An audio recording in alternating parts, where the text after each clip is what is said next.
It's like I got these things I like doing. I like doing them so much, it's like I have to do them.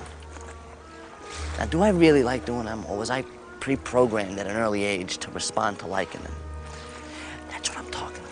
25 years ago, I remember when this film came out. It was the summer of 1999, and it was going to be a new film by Spike Lee. After his groundbreaking 1989 film Do the Right Thing, he became one of the most consistent directors throughout the 90s. He was dropping gems that were heavily played in the household throughout my childhood. But in 1999, there was this shift that led to some controversy. Not that Spike Lee is immune to controversy anyway. I mean, he was already being heavily criticized by many just based on how he portrayed racism in his films. But when you're the first black filmmaker to display modern racism on the screen that isn't influenced by white Hollywood, the response he received is to be expected. But in 1999, this was different. With Summer of Sam, this was the first time that Spike Lee was going to direct a film that did not have a predominantly black cast. And I remember this shift of negativity stemming away from his white critics and over to his black audience. Like, what is he doing? This is our champion. Like, is he trying to cross over? Did Hollywood finally get to his head? Is he converting to this system that he's been exposing for the entirety of his independent career? And the short answer is no. Spike Lee is iconic because he's brought a lot of black community stories to the big screen. And although I know the black experience is a heavy influence on what Spike Lee chooses to create, but I believe he has a more centralized influence outside of the black community. And that's New York. Similar to Woody Allen, New York is its own character inside of Spike Lee's films. So yes, the black community has been prominent in the New York stories that Spike Lee has given us up until that point. But with Summer of Sam, Spike Lee is giving us a New York story that did not take place in a predominantly black community. So it makes perfect sense that the majority of his cast was going to come from an Italian descent. Were you fearful during that time, Spike? To be honest, people of color we were sad it was happening, but he wasn't killing, Puerto Ricans or black people. And that's not to say we were happy, but we didn't have that anxiety that white New Yorkers had. I'm not saying it's good or bad. I mean, that's just reality. That's the way it was.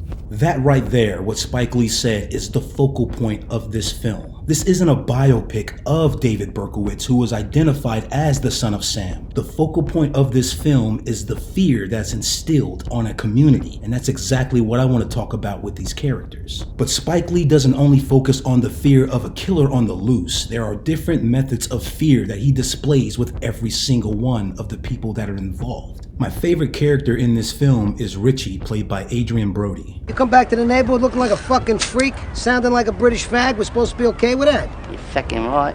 This is a man who is not driven by fear or the perception from his friends. He's a free thinker who has embraced taboo concepts, such as punk rock or being gay for pay when he works at this male strip club. When he reintroduces himself to the people he grew up with, they're not accepting of his appearance. His Liberty Spike hairstyle and punk rock attire doesn't fit into this disco box that they've put themselves in. Wasn't really dressed for disco dancing. I wasn't really dressed for disco dancing. Look at this jerk off. He was dressed for Halloween. So it becomes easy for them to detach. The person that they once knew has changed, and this evokes fear, a fear that heightens and bubbles over as these killings continue. In the film, we see how the influence of friends plays a role on how you respond to certain things. One thing I love about Richie's character is that he is not easily swayed. The one character that finds a bond with Richie is Ruby, who is my second favorite character in this film. In her mind, you are what the world tells you to be, and then you just accept it until you die. We see her being slut-shamed in multiple scenes by the men in her community. And even though she has the confidence to defend herself, she doesn't shy away from what this perception is. I feel you're born into a slot, And that's life. Richie understands this, but he also sees the value in Ruby, so he doesn't listen to the outside noise that his friends are trying to put in his head. Hey, Rich, why buy the cow when everybody else is getting their milk and steaks for free? I like the cow. In the scene where she helps him out with his garage, she immediately jumps to sex because this is what she believes she's supposed to do. But he refuses her advances, and this helps her understand that she has more value than just sex. You stop with those negative vibes, Hang around with those spirit snipers, they're gonna steal your life. This helps open the door for Ruby to explore who she truly wants to be. She's always had the confidence on the inside, but now this is an opportunity for her to express that on the outside. Instead of fearing Richie, she sees herself through him, and she embraces this rebellion that he represents. The old Ruby was following this norm where she puts out for a guy, but then gets disappointed when he refuses to introduce her to his parents, which traditionally would lead to marriage, children, and then living this normal way of life. The new Ruby embraces her sexuality. She embraces rebellion. And this is why a character like Dianna would turn to Ruby for advice when it comes down to pleasing her man. Dianna's fear is inferiority. She knows that Vinnie is cheating on her, but she feels like it's something with her that is really causing the problem. Listen to what Ruby says to Dianna when she asks for advice. Can't be his wife. That's number one. Too late for that. The fear of not being good enough, even for your own husband, is the driving force for Dianna's motives. She's a traditional wife. She comes from a family business. And there's nothing wrong with being a traditional wife. But the problems arise with her when she tries to change herself out of fear of losing that tradition with her husband. She even goes as far as putting herself in uncomfortable situations just to please him. As a result, this backfires because of his fears. After they both leave an orgy, he becomes extremely judgmental.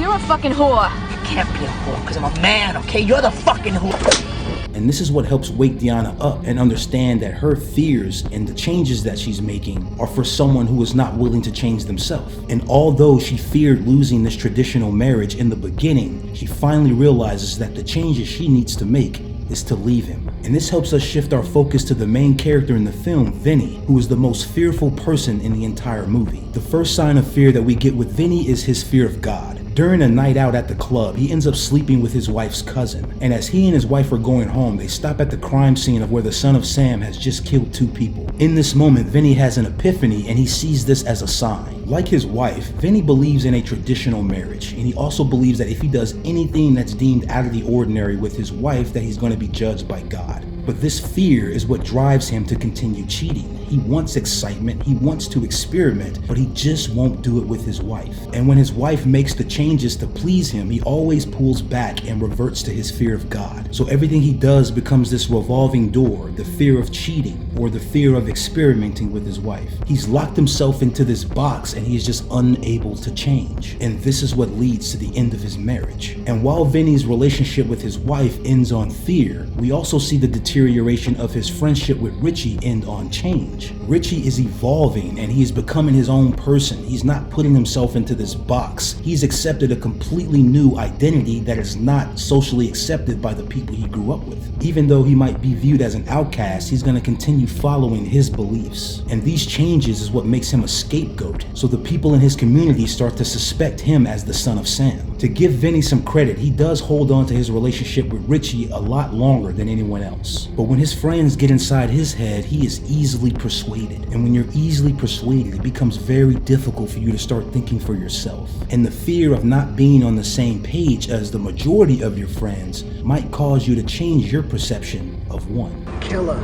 fag, pimp, punk rocker. Yeah, pervert, homo, degenerate, whatever the fuck it is. I mean, come on. Who wants something like that around here anyway? We get another very interesting parallel when we look at these two couples. The changes that Richie and Ruby make evokes fear within the community. However, the fear between Vinnie and Dianna evokes change within their relationship. Even though the son of Sam is provoking a lot of fear throughout the summer of 1977, this crime spree is only used as a MacGuffin. The real fear that Spike Lee is highlighting throughout this film is the fear of change. It's the fear amongst your own peers within your own community. And again, this is all my interpretation of this film. If you happen to have a different point of view, just let me know in the comments. You like that, you fuck? If you did, then let me know by hitting the thumbs up and subscribing to the channel. I'll see you next time. Peace.